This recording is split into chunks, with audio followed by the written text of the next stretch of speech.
Bienvenue dans l'arrière-boutique, présentée par Mel et Rika. Aujourd'hui, nous allons aborder le thème suivant, 2025. Quelles sont les énergies numérologiques? Tout d'abord, il faut savoir que cette année 2025 est une année 9, c'est un clap de fin suite à un cycle de 8 dernières années qui ont été conséquentes. Et donc cette année, nous serons portés sur un mouvement peut-être un peu différent. Auparavant, ça a été beaucoup de violence, beaucoup de difficultés à être dans l'expression. On a été rencontrer un petit peu le fond, qui n'a plus lieu d'être, n'aura plus de place, et ce qui aura à nourrir va se présenter à nous. Donc il y a un vrai nettoyage de fond qui a été présent pendant ces 8 dernières années, qui, on peut le constater aussi de façon mondiale, qui n'a plus véritablement de résonance ni de solution et qui ne trouve plus véritablement sa place. Moi, je sens vraiment cette énergie féminine qui vient simplement accueillir les choses avec beaucoup d'amour, ce qui fait que, eh bien, pour les énergies qui sont dérangées par cette belle opportunité de se nourrir et d'être dans cette fructification, cette créativité, cette fertilité, eh bien, ça va être compliqué. Donc, plutôt que de se faire violence, parce que c'est aussi un peu la dualité qui a été présente toutes ces années, eh bien, il y aura un lâcher prise. Donc, économiquement parlant, que ça soit aussi peut-être politiquement, ça va peut-être aussi être au sein des foyers, des relations, des projets, tout ce qui jusqu'ici a mené de front des résistances, a mené véritablement des batailles. Il y a un réel relâchement parce qu'il y a une vraie volonté cette année d'aller dans un basculement vers quelque chose qui soit lié à l'expansion, à une vision commune, à une vision de grandeur et une volonté d'avancer. Donc ça peut être vraiment perturbant parce que jusqu'ici, il y avait quelque chose qui nous tenait et que finalement, eh bien, on ne peut plus rester sur l'idée qu'on possède parce qu'on a acquis des choses. Il y a un mouvement qui va être plus lié à la transmutation, c'est-à-dire tout ce qu'on a acquis, tout ce qu'on a compris, tout ce qu'on a traversé. Aujourd'hui, comment je vais pouvoir me sentir à ma place, trouver une résonance avec le monde qui m'entoure, comment je vais me placer. L'énergie du neuf est aussi visionnaire. Donc la projection va dépendre aussi de nous tous, de nos collectifs. Quelle est la vision commune? Et c'est intéressant parce que les 8 dernières années, ça a été beaucoup de dualité, les uns, les autres, les divisions, les biens, tout a été exploré. Et aujourd'hui, c'est quoi notre vision commune? Qu'est-ce que l'on souhaite véritablement? Et je crois qu'il y a une vraie volonté de tous de trouver un équilibre, de se sentir à sa place.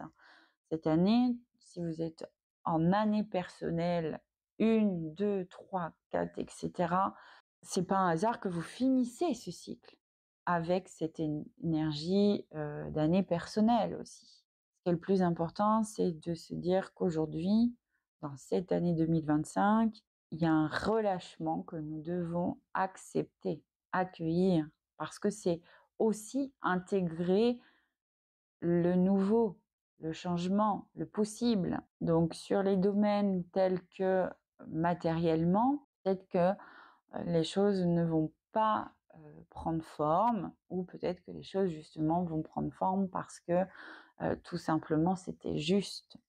Pour ce qui est de la santé, peut-être que là, il y aura justement une vision peut-être plus proche, d'être à l'écoute de soi, être plus proche d'une vision de la médecine, mais aussi de notre forme, de notre corps, etc. De prendre en considération l'être que l'on est, c'est aussi prendre en considération la personne physique, comment je me place dans ce monde et comment je peux contribuer au meilleur, c'est aussi à travers ma forme physique. Il y aura également au niveau, financier, ça va peut-être aussi être le cas. On va être dans cette santé intérieure, c'est-à-dire quelle est ma valeur? Si je n'obtiens pas les choses de façon juste, est-ce que c'est véritablement ma direction? Quels sont les sens pour moi d'être dans une activité qui me dévalorise? Il y a vraiment des questions de fond, parce qu'on fait le point, on fait vraiment le point.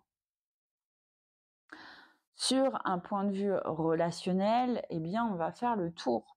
On va faire le tour de ces années et puis il y a des choses qui vont se lâcher d'elles-mêmes quelque part. Ça va, soit, mettre fin, soit prendre forme et puis parfois ça peut prendre forme sous des inattendus, qui peut aider justement, un réel changement. Je suis convaincue que cette année restera un tremplin. Alors, c'est dit de façon positive, mais ça reste forcément quelque chose qui ne sera pas forcément, vécu fort facilement en tout cas.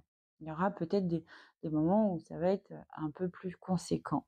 Politiquement, peut-être que voilà, il y a des choses aussi qui vont, bouger et toujours, comme je le dis, de façon naturelle.